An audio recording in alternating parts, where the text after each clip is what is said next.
Na matemática, todos os números são representados em conjuntos numéricos.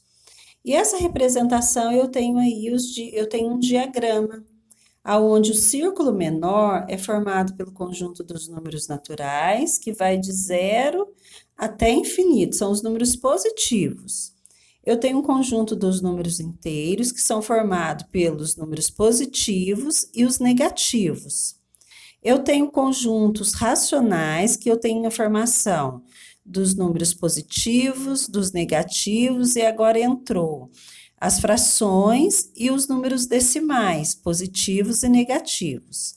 E no círculo de fora, representado pela letra I, eu tenho os números irracionais, que são aqueles que você já conhece.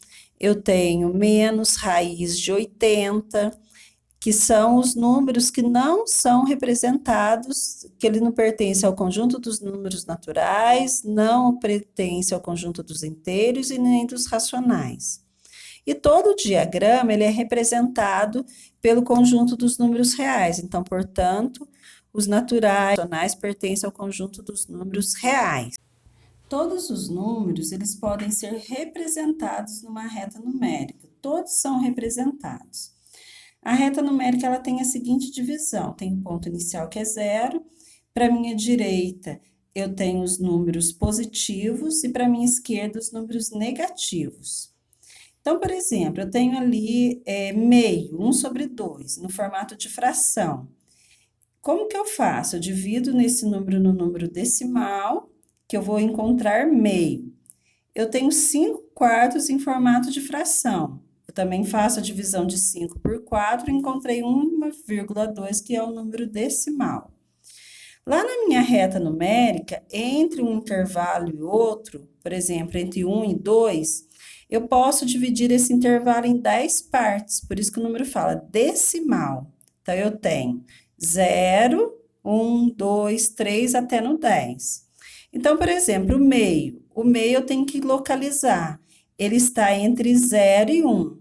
Então, meio, a metade. Então, esse é super fácil da gente identificar. Agora, 1,2, eu vou ter um inteiro e mais 2 décimos. Então, 2 décimos significa que eu dividi o intervalo em 10 partes e peguei qual? O segundo décimo. Então, todos os números, eles podem ter a representação na reta numérica. Agora, vocês irão fazer as atividades que está sendo proposta aqui no formulário.